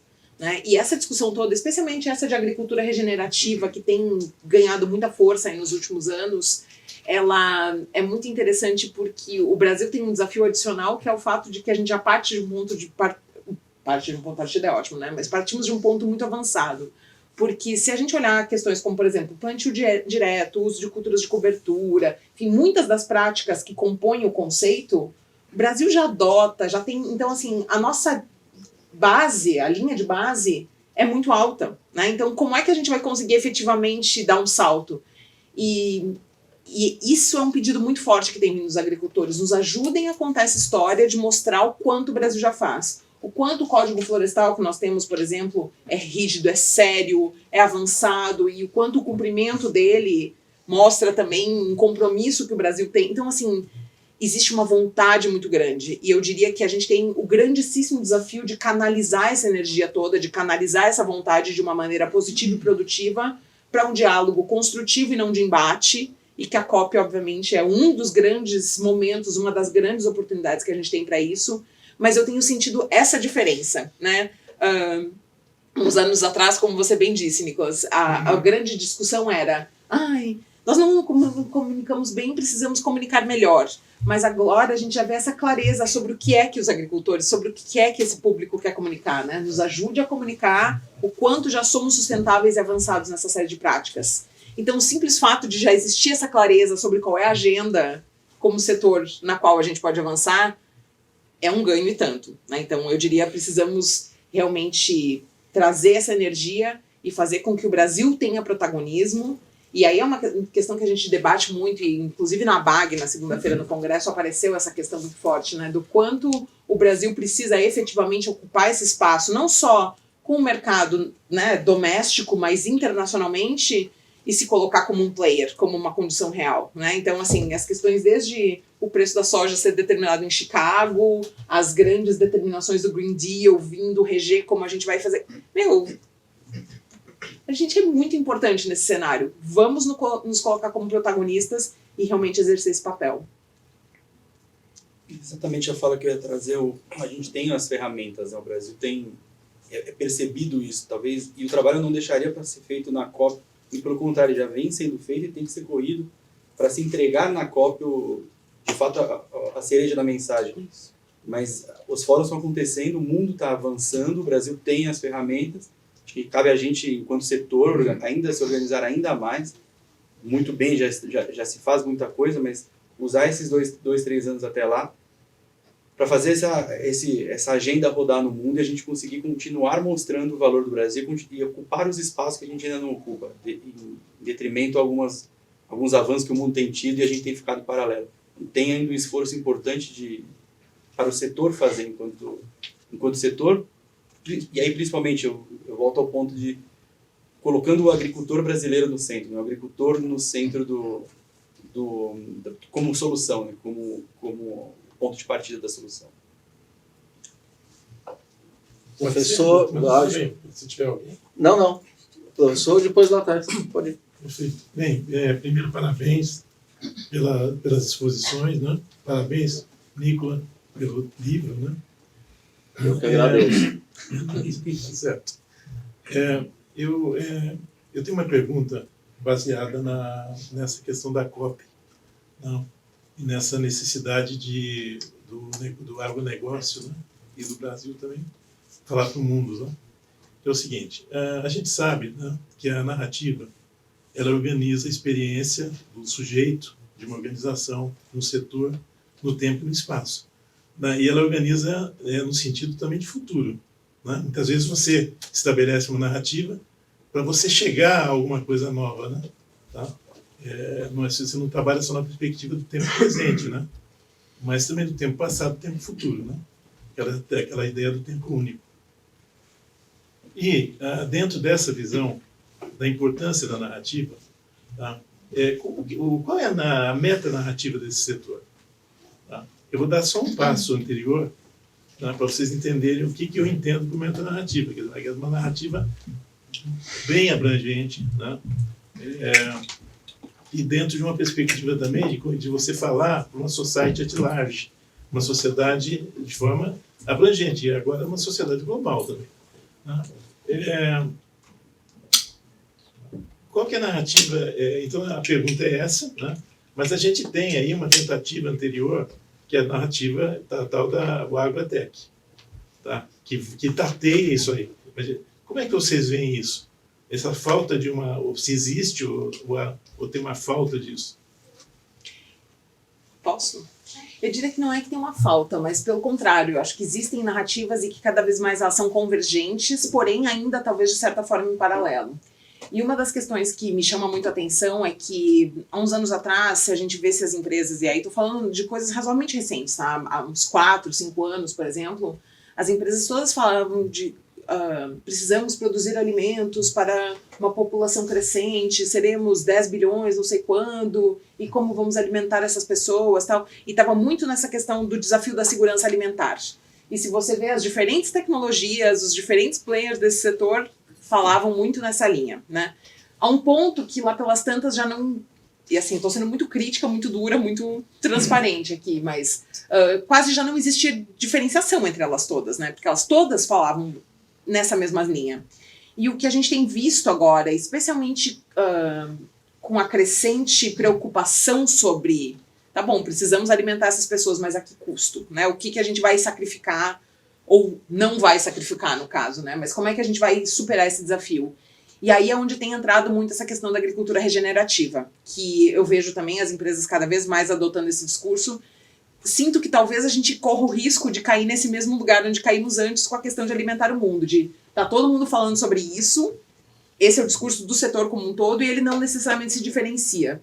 Mas a minha pergunta e isso é ruim por acaso? Será que se a gente como bloco fizer esse movimento, né, como uma meta narrativa do setor, Será que isso não é positivo? Até que ponto as empresas precisam se diferenciar umas das outras? E até que ponto a gente precisa assumir essa identidade como setor e fazer esse progresso?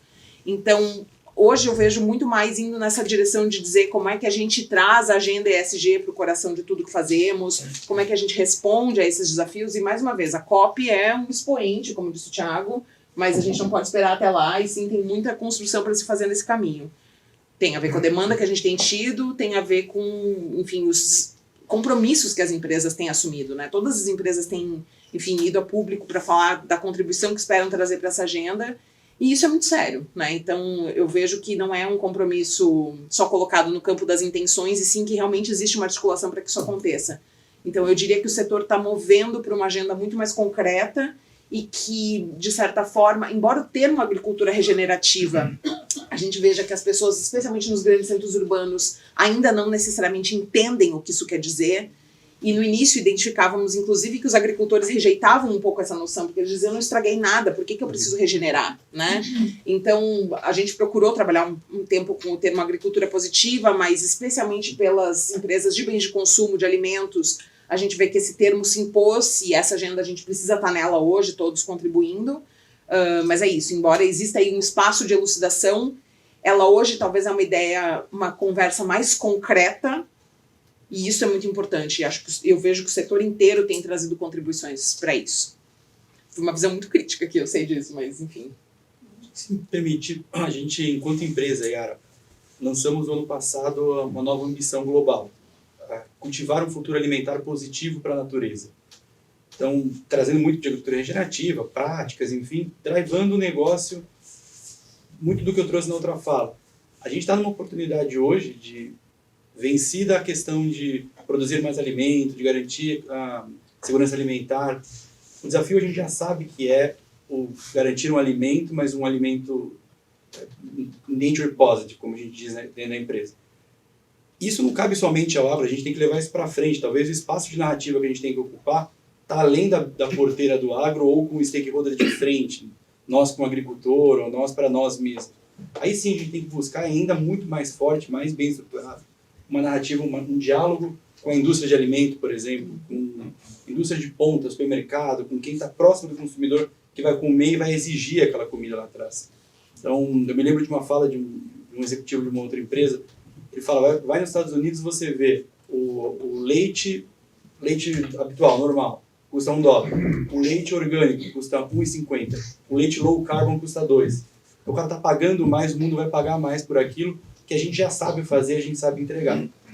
Agora, isso não chega na ponta, não chega na cadeia, não chega... De onde vem essa solução? Vem do agro, vem do agricultor, vem das empresas, a solução que o setor coloca. Então, acho que o espaço que a gente tem que ocupar de narrativa está lá na ponta e a gente tem que voltar, começar a construir isso rápido, porque o valor vai ser percebido e vai ser cobrado. Ou imposto ou cobrado. Cabe a nós valorar isso aqui e se apoderar desse valor antes dele ser exigido. Teu protagonismo.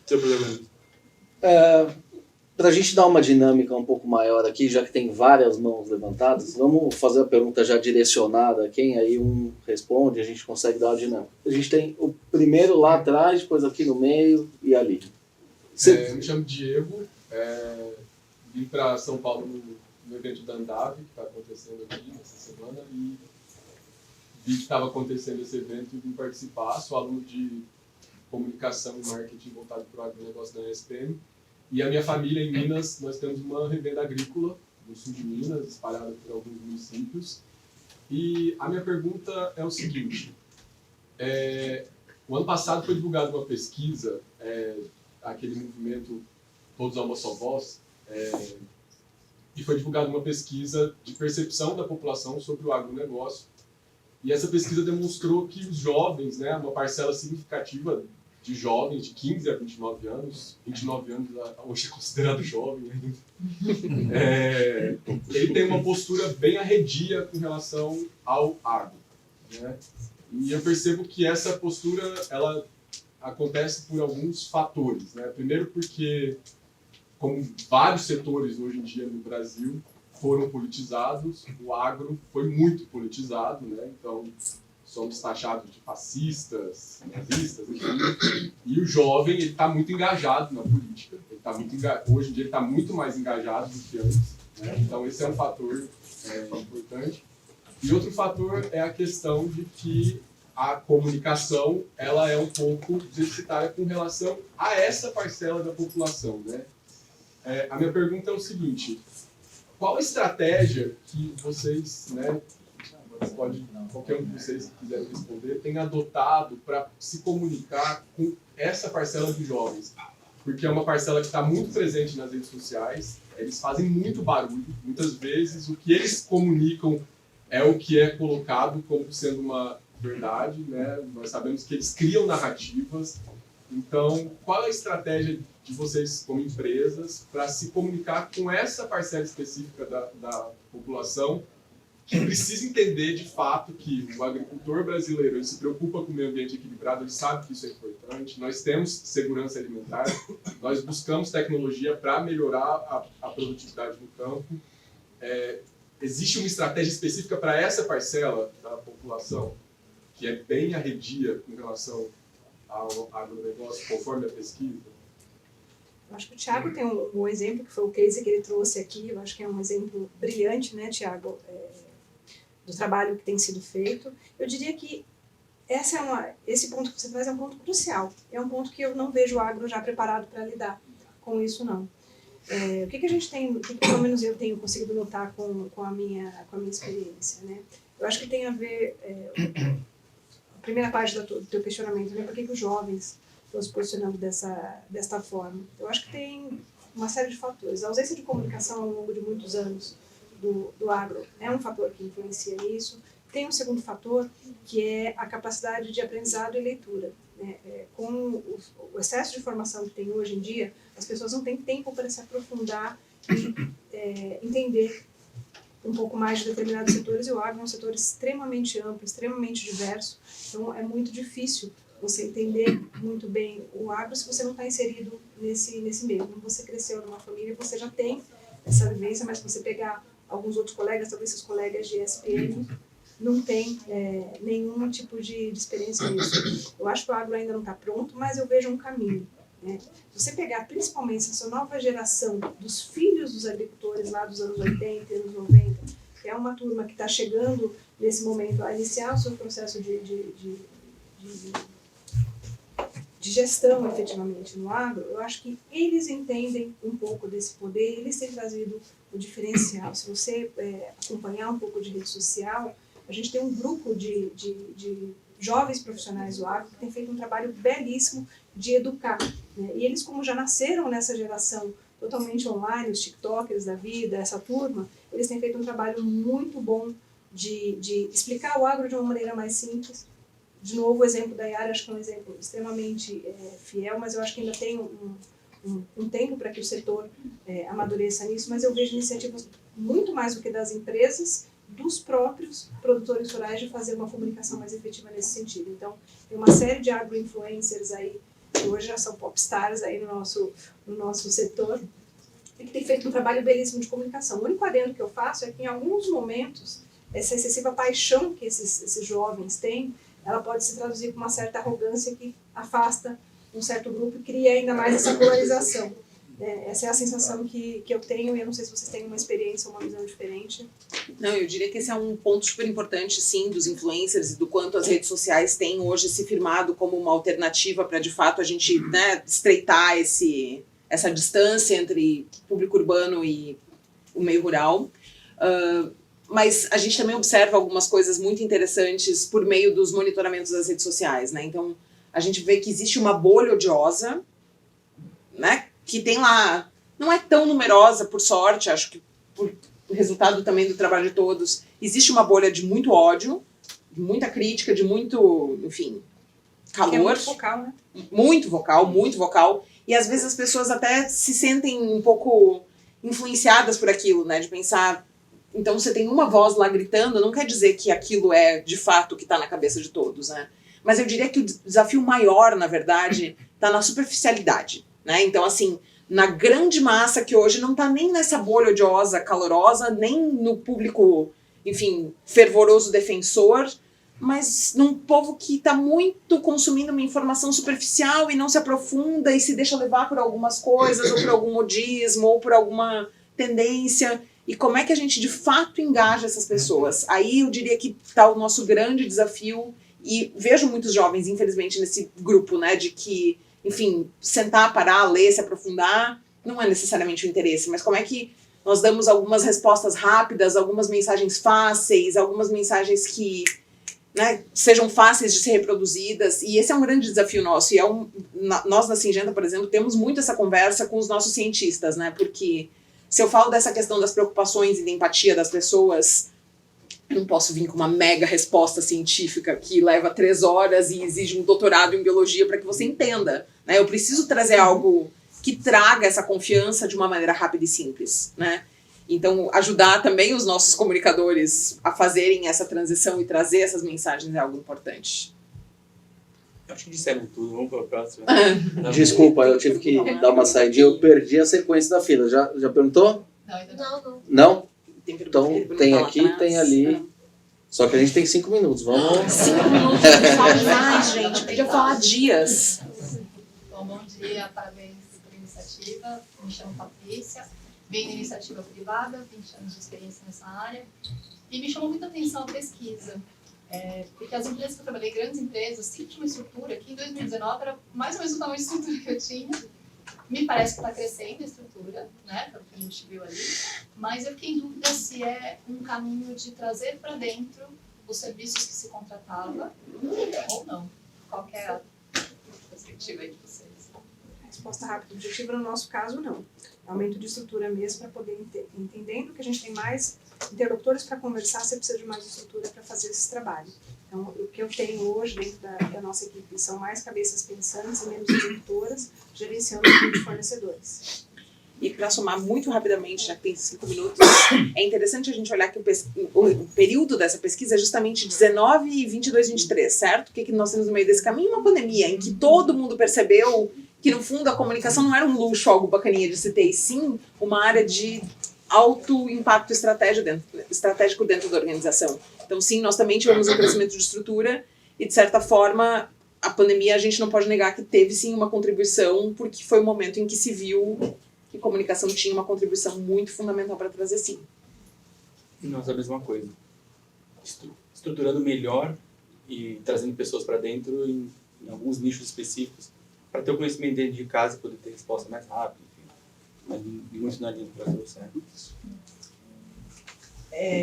Muito rapidamente aqui é para compartilhar angústias, tá?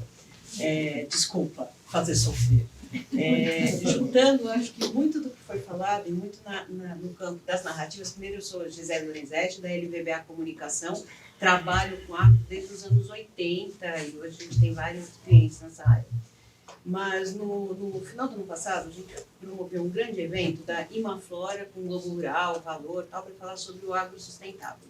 E muito na linha do que você comentou, dos grandes produtores irem para o palco e falar, nos ajudem, por quê? Porque a nossa imagem é muito negativa. Todos eles, grandes produtores, estavam voltando de de uma série de eventos internacionais e comentando a imagem que o Brasil tinha. E uma das conclusões que se chegou nessa conversa é que, primeiro, grandes produtores estão fazendo muita coisa, muito positivo, tem muito para contar, muita narrativa consistente.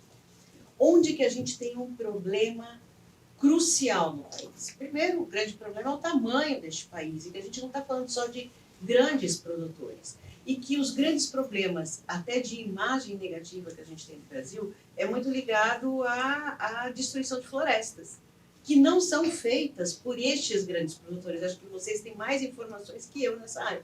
Onde está o problema? No pequeno produtor. O pequeno produtor que continua devastando e que ainda tem uma representatividade muito grande nesse setor da agropecuária no Brasil. E aí é que vem a angústia, né? Como a gente não consegue chegar nesses pequenos. As narrativas, elas não convencem, elas não chegam. A educação não chega até eles. Isso eu discuti muito com a revista Globo Rural.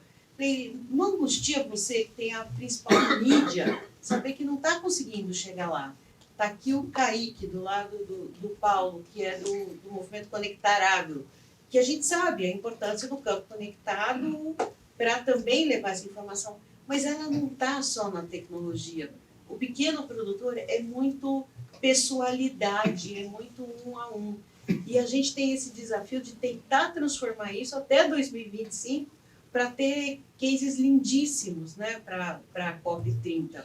Então, não sei se alguém tem algum comentário a fazer, Posso mas é só uma somar angústia um pouquinho, muito que talvez fosse minha angústia e pergunta. Eu sei que a gente está sem tempo, mas a minha pergunta era justamente essa, né? A gente tem, sim, um agrotecnificado, um dos melhores do mundo, com grandes resultados, mas grande parcela da nossa população são os pequenos produtores e que as grandes empresas ainda não conseguem chegar realmente, né? Então, como é que a gente chega a esse pequeno produtor? E eles querem sim aprender. A gente trabalha com eles e a gente muda em uma safra. A gente muda de 20 sacas de produção para 170 sacas de produção de ganho médio por hectare em uma safra com eles, só chegando até eles, né? Então, como é que está a responsabilidade da comunicação e das empresas também de chegar a esses pequenos produtores? E que é muito difícil, né? Então, quando eu falo de pequenos produtores, eu estou falando de 5 hectares, de 10 hectares, mas que são de áreas que já nem sempre foram já desmatadas, né? São áreas improdutivas, às vezes áreas que não são de floresta, que a gente consegue produzir com tecnologia, né? Então a gente consegue chegar, a gente tem grandes eventos, a gente fala de tecnologia para esses grandes produtores, mas realmente, né, a angústia é essa, como que isso chega aos pequenos produtores, que aí a gente vai impulsionar a produção de alimentos, a gente vai impulsionar a tecnologia no país, com áreas que já não são nem improdutivas, né? Essa área de produção muito baixas e que não chegam nem para a subsistência desses pequenos produtores. Então,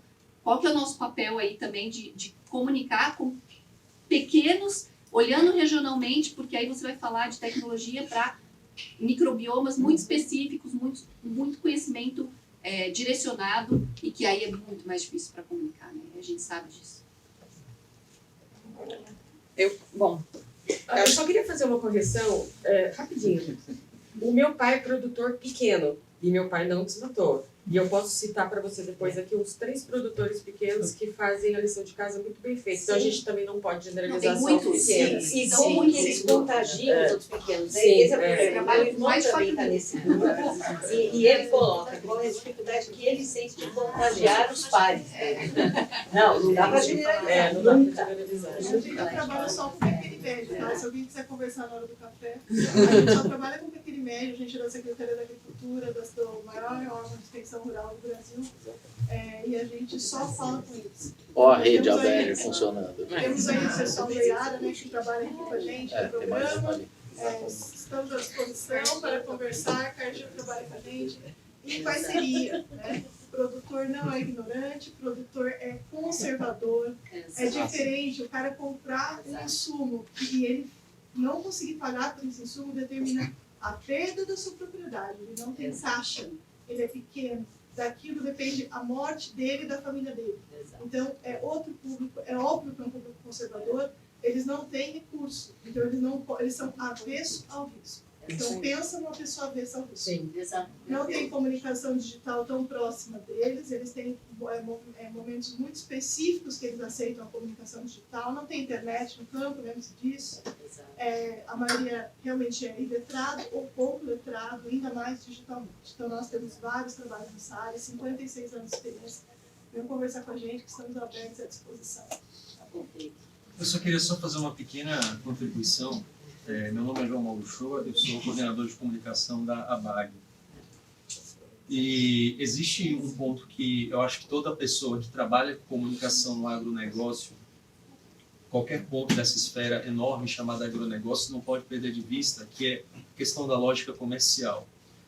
À medida que o país cresce e avança como um grande produtor de alimentos, de fibras, de matérias-primas renováveis, ele também se insere numa lógica de competição internacional. E essa lógica de competição internacional também movimenta e amplifica a comunicação detratora, ou seja, essas práticas ruins, elas são amplificadas, e elas são amplificadas para interferir nessa lógica comercial, elas são amplificadas muitas vezes pelo investimento de concorrentes que estão lá fora e que querem, na verdade, praticar o protecionismo de formas disfarçadas, veladas, e isso chega na comunicação. Eu acredito que o profissional de comunicação ele precisa ter muita ciência disso. E tendo ciência disso, existe uma oportunidade de aprendizado que vai além da análise da questão do desempenho, da oportunidade representada pelos influenciadores e tudo mais, que é precisamos estar mais atentos a essas práticas guerrilheiras de comunicação que há décadas são utilizadas com muito sucesso pelos detratores do agro, e a gente parece que olha e finge que não vê aquilo, e a gente precisa incorporar para o repertório dessa comunicação com variados públicos essas práticas que eu chamo de práticas de guerrilha. Quantas empresas, quantas associações, quantas entidades não têm um orçamento para comunicação infinitamente maior do que essas organizações e outras entidades que são notadamente detratoras e que produzem muito mais com uma quantidade de recurso muito menor. Então eu acho que é preciso olhar o que se faz e se apropriar disso na forma de linguagem, na forma de estratégia, na forma de isso. E sempre perceber que esse movimento, ele é um movimento que parte de desinformação, que parte de uma desconexão entre campo e cidade, que é uma coisa muito complexa. A gente pode levar 10 anos aqui discutindo isso, porque é realmente um fenômeno complexo, né?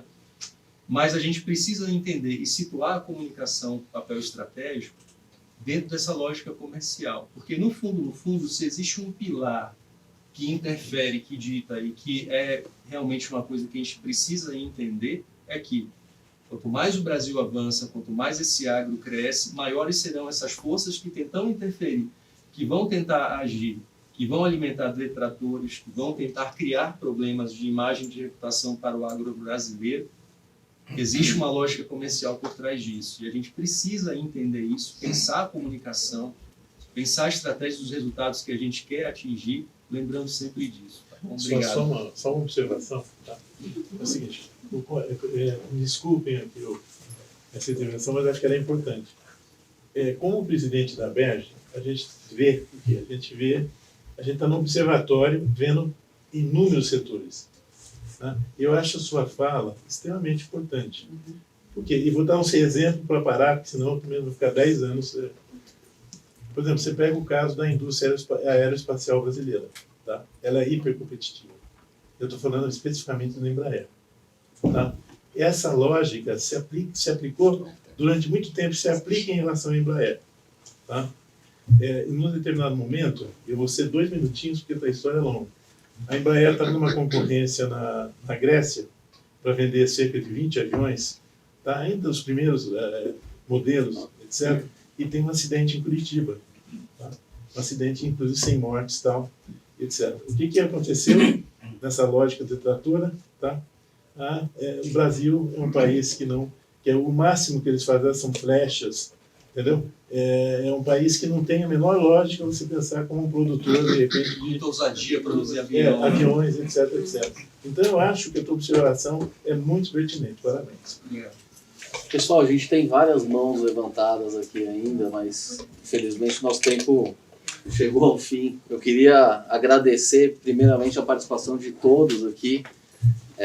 Foi muito legal dividir com vocês aí essa manhã aqui. Acho que a gente teria muito a trocar ainda.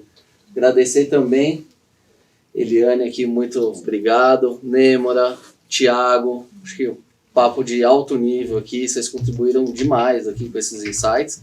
E acho que a gente podia ficar aqui mais umas 3 horas batendo papo. A gente vai poder seguir nessa conversa aqui, mas eu vou deixar o Hamilton fazer o encerramento aqui do evento e a gente pode continuar batendo papo ali fora. Muito rapidamente, Nicolas. Bom, primeiro, reforçar os agradecimentos, né, a vocês, né, que estiveram aqui à frente, mas é aquilo que, acho que você que disse, né, que qualquer um de nós aqui poderíamos, né, estar aqui conversando. E eu abri, né, esse encontro falando das preocupações da Aberj, com as especificidades, né, dos setores, né, por exemplo, o setor de agronegócio. Mas a Aberj está empenhada também em olhar para aquelas demandas que são comuns, né, a todos os setores. Até porque hoje, né, vocês comunicadores estão atuando no agro, mas amanhã pode estar atuando na indústria aérea, né, na indústria química, etc. Mas eu queria finalizar com um spoiler para frisar essas novas demandas gerais, né, da comunicação. Então, uma coisa que nós vimos observando aqui na Aberj, e a gente vem falando muito disso, que está nascendo um novo comunicador, com um novo perfil, né? E o que a gente está chamando aqui de comunicador gestor. Então, aquelas competências, por exemplo, que nos eram muito próprias, né? Dominar as linguagens, né? Falar bem, né? Isso continua válido para todos nós, mas cada vez mais, né? Os negócios nos pedem que a gente comece a dominar outras competências muito mais ligadas, né, à gestão, à administração. Então, se a gente quer de fato influenciar, né, o negócio ali por dentro, se quisermos, né, assumir ali um papel de fato protagonista dentro do chamado C-Level, nós precisamos, nós comunicadores, nós que a nossa origem é de humanas, né, que normalmente é um problema, a gente precisa falar a linguagem dos negócios, precisamos dominar a linguagem dos negócios, até porque essa é a primeira linguagem, né, que os nossos interlocutores ali na gestão entendem. E os gestores, por sua vez, né, cada vez mais preocupados, né, em dominar aquelas competências que nos eram próprias, né? Mas por que eu estou dizendo isso? Porque com essa perspectiva, nós estamos lançando aqui, a Aberj tem hoje o nosso centro de pesquisas, o nosso núcleo de pesquisas e dados, que opera para fazer essas pesquisas mais quantitativas, né, como essa, por exemplo.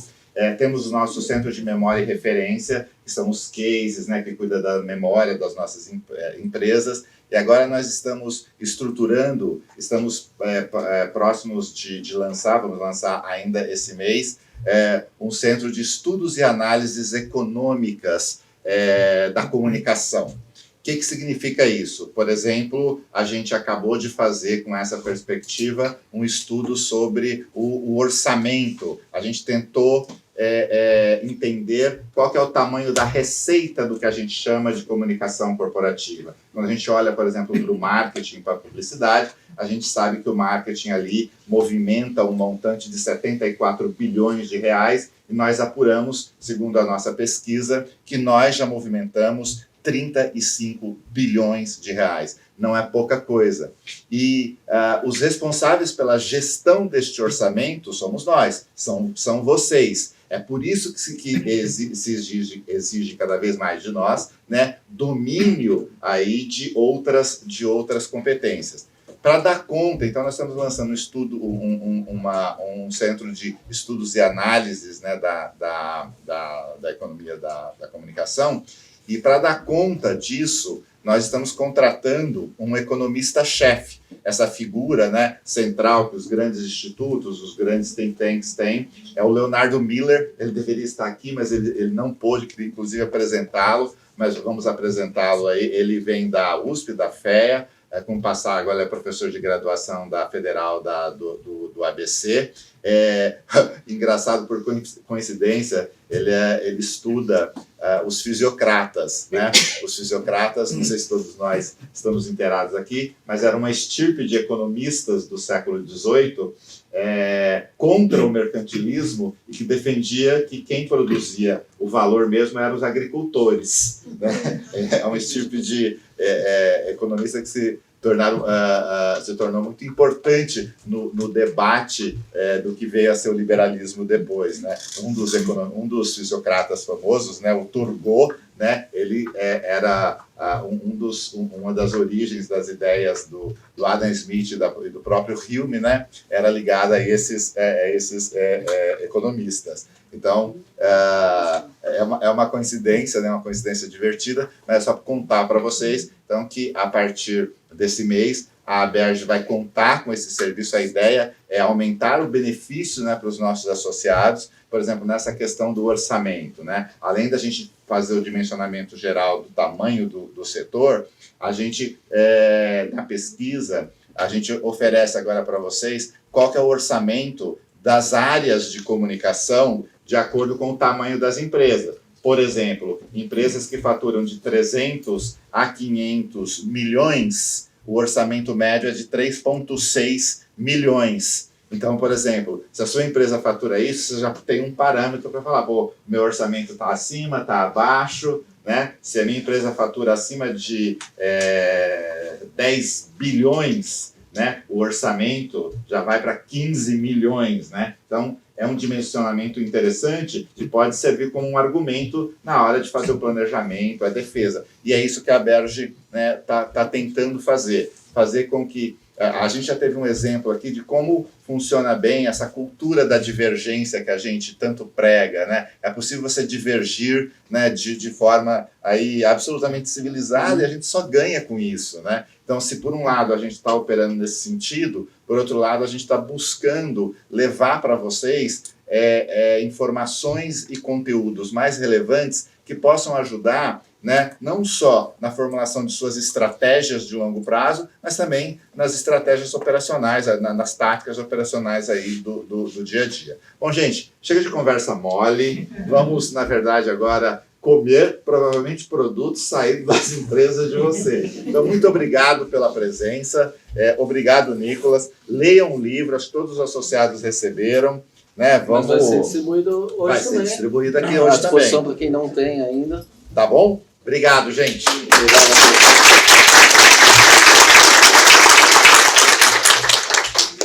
Muito bom.